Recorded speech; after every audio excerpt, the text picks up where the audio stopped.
Selamat siang, salam sejahtera untuk kita semuanya. Saudara, saya ini keliling terus, barusan dari nyobain kereta cepat pagi ke Bandung.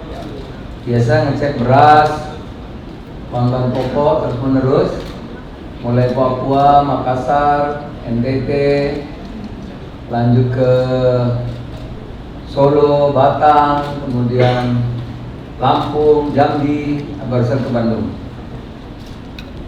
Baik, tapi bukan itu yang kita bahas hari ini. Yang kita bahas hari ini tentu terima kasih dulu teman-teman media yang hadir pada sore hari ini, juga para pelaku usaha ya.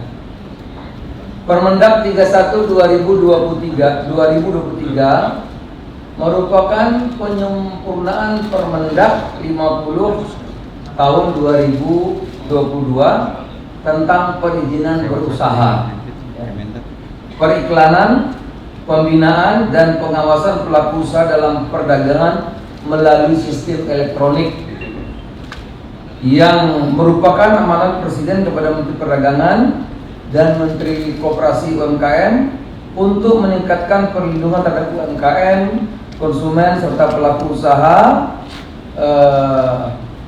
di dalam negeri. Jadi selama ini kan perkembangan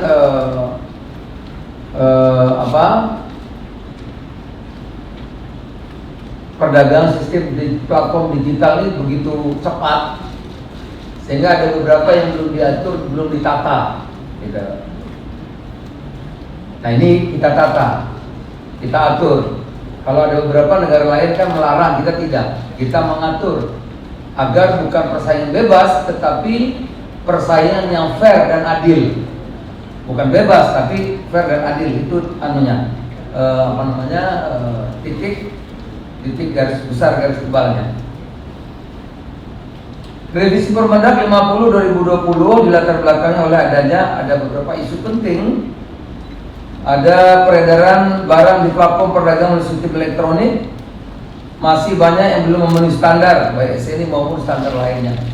Misalnya kalau offline itu, kalau beauty harus ada POM-nya, harus ada SNI-nya, kalau makanan harus ada izin halalnya dan lainnya. Yang lainnya tidak, tentu ini tidak fair ya. Satu diberlakukan, satu tidak gitu. Ada juga persaingan yang kurang adil, kurang fair soal harga dan lain-lain ya. Ya tentu juga pemerintah dimanapun di seluruh dunia tentu juga akan melindungi UMKM dalam negerinya, itu mesti ya.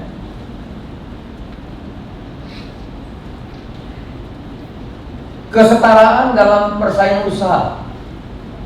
Nah, jangan sampai ada satu media sosial dia menjadi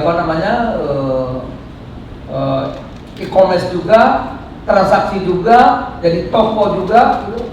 Seperti perbankan juga, semua dikuasai oleh satu. Dan jangan lupa ada namanya perlindungan terhadap data pribadi ya. Saya diskusi dengan Menteri Perdagangan Amerika, itu sangat dilindungi mengenai kerahasiaan data pribadi. Oleh karena itu kalau kita punya data, tidak boleh semua dipergunakan untuk apapun, nggak bisa. Nah, ini juga kita mengatur itu. Berkembangnya model bisnis perdagangan melalui sistem elektronik yang berpotensi tentu mengganggu ekosistem perdagangan melalui sistem elektronik dengan memperolehkan data atau informasi media sosial tadi yang disampaikan ya. Tujuan penyusunan revisi Permendak 50 2020 ini, revisi menjadi Permendak 31 2023, menciptakan ekosistem e-commerce yang adil, sehat ya, bermanfaat dengan memperhatikan perkembangan teknologi yang dinamis. Di Tiongkok saja ya, perdagangan offline itu tidak terganggu dengan adanya platform digital, tidak terganggu. Justru dia mengembangkan pasar baru yang baru, hampir 50% sekarang. Data-datanya kemarin dipaparin oleh teman-teman waktu kita sidang kabinet, itu tidak mematikan usaha offline yang lain, justru saling mendukung gitu. Jadi tidak jadi win-win. Nah, kalau kita kan ada yang hidup, ada yang banyak berkembang, ada yang mati, nggak boleh begitu. Itu di Tiongkok. Mendukung pemberdayaan UMKM serta pelaku usaha perdagangan melalui sistem elektronik dalam negeri, meningkatkan perlindungan konsumen, penting sekali. Pada yang dibeli itu, kalau elektronik harus ada SNI-nya, kalau makanan tentu ada sertifikatnya, kalau beauty juga harus ada izinnya, jangan sampai nanti dipakai orang mukanya botol gitu atau terus tubuh jerawat, sampai janin. Pengaturan utama, yang pertama mendefinisikan berbagai model bisnis penyelenggaraan perdagangan melalui sistem elektronik, mulai dari marketplace hingga social commerce. Nah, dengan demikian pembinaan pengawasan terhadap perdagangan melalui sistem elektronik dapat dilakukan dengan optimal, termasuk terkait pemenuhan kewajiban baik perizinan, perpajakan, ketentuan perdagangan lainnya. Kalau kemarin nggak diatur, ini ditata. Ya. Pengaturan mengenai social commerce, yaitu penyelenggara media sosial yang menyediakan fitur, menu atau pasar tertentu memungkinkan pedagang dapat memasang penawaran barang atau jasa. Nah, jadi social commerce dia boleh iklan nantinya, tapi sosial media itu harus terpisah. Dia nggak boleh memakai ini sekaligus penggabungan sosial media menjadi social commerce, nggak bisa, harus pisah, betul-betul terpisah. Tidak boleh mempergunakan data orang ini untuk dagangan, nggak boleh. Dan social commerce dia boleh iklan seperti TV. Nah, TV itu dia iklan boleh, promosi boleh, silahkan. Tapi tidak boleh transaksional. Nggak boleh buka toko, nggak boleh buka baru, nggak boleh jualan langsung, kredit nggak boleh di situ. Ya, promosi boleh, seperti media TV. Ya, artinya tidak diperkenakan transaksi pembayaran pada sistem elektroniknya dan hanya dapat melakukan penawaran atau promosi barang dan jasa. Jadi transaksional langsung tidak diizinkan dalam Permendak, diatur Permendak 31 tahun 2023 ini. Dalam menjaga persaingan sehat, penyelenggara PMSE ini, ya, termasuk social commerce, diwajibkan untuk memastikan tidak adanya keterhubungan atau interkoneksi antara sistem elektronik yang digunakan sebagai sarana PMSE dengan sistem elektronik yang digunakan di luar sarana PMSE. Jadi saudara pun yang sekarang e-commerce, Anda bisa jadi media sosial kan? Jadi dipisah, satu yang berbeda. Tidak terjadi penyalahgunaan penguasaan data, penggunaannya untuk dimanfaatkan oleh PMSE atau perusahaan yang berafiliasi dalam sistem elektroniknya. Jadi kalau saya media sosial nggak boleh pakai data orang untuk hal yang lain.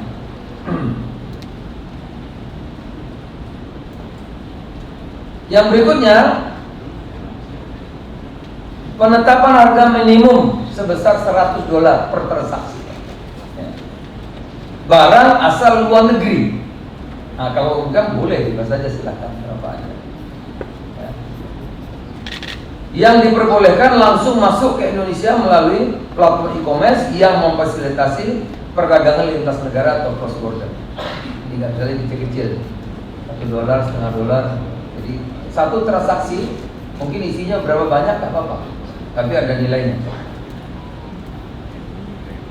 Kewajiban bagi pedagang dan platform e-commerce untuk menayangkan dan memperdagang bukti pemenuhan standarisasi barang, antara lain nomor pendaftar barang atau sertifikat standar nasional Indonesia (SNI) atau persyaratan beli barang jasa yang telah diberlakukan sesuai dengan standar kita. Jadi kalau makanan ada sertifikat yang berlaku apa, itu harus memenuhi.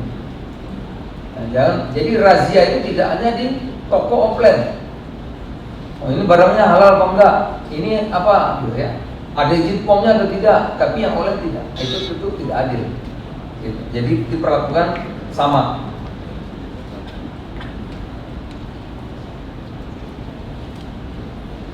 Ada hal yang tidak. Nomor registrasi barang, keamanan, keselamatan, kesehatan. Ada juga yang menyangkut climate, lingkungan, mungkin lingkungan hidup seperti barang-barang furniture gitu. nomor izin, nomor registrasi, nomor sertifikat produk kosmetik, obat-obatan, makanan sesuai dengan peraturan yang berlaku. Begitu juga yang lain negeri harus mendapat persetujuan dulu. Kalau beauty harus ada formnya. Nggak bisa langsung jualan merek apapun di sini, nggak bisa. Kita kan negara berdaulat. Nggak bisa. Ya, jual kosmetik dari mana-mana dan seenaknya ya nggak bisa. Harus melalui kita aja mau ngirim buah apa tropis, bodoh.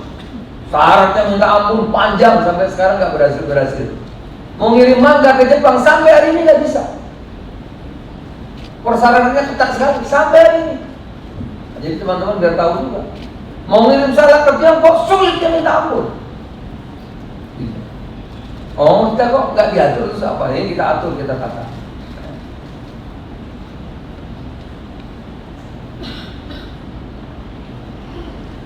Yang terakhir, larangan bagi marketplace dan social commerce bertindak sebagai produsen, jangan diborong. Dia kan pelaku digital, jangan sampai jadi produsen juga. Atau media saya misalnya TV terus jualan juga, punya merek juga, dia pelaku digital, e-commerce maupun social commerce tidak bisa jadi produsen. Ini ada apa namanya? Yang hadir kan ada teman-teman yang dari e-commerce ini apa namanya? Iya apa enggak? Ada Shopee, ada apa lagi? Tokopedia. Tidak bisa dong jual teh botol merek Tokopedia ya itu. Kalau mau jadi produsen ya intinya produsen pabrik. Gitu. Tidak bisa jadi produsen sekaligus. Misalnya bedak merek apa? Shopee ya nggak boleh. Itu yang jadi semua diborong itu. Jadi pemborong nggak bisa diatur sekarang kita. Itu kira-kira aturannya. Nah tindak lanjutnya gimana? Hari ini termasuk bagian dari sosialisasi informasi kepada seluruh pemangku kepentingan untuk memberikan pemahaman atau berbagai ketentuan yang diatur dalam Permendak 31/2023. Pengawasan terhadap sistem elektronik secara terpadu melalui tim pengawas cyber yang beranggotakan berbagai kementerian lembaga, Kemendak, Kemenku, Kemenpo, Kemenkop, UMKM, Kemenprin, BPOM dan lain-lain. Ada satgasnya nanti. Gitu. Pembinaan pelaku usaha sebagai upaya peningkatan daya saing produk dalam negeri dan peningkatan kapasitas pelaku UMKM melalui kegiatan promosi event online maupun online. Pelatihan bagi pelaku UMKM secara sinergi bersama seluruh pihak terkait.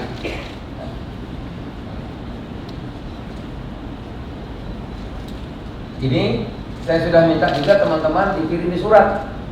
Semua yang usaha di bidang ini, selain kita sampaikan secara press conference hari ini, mendengar langsung, tolong disurati.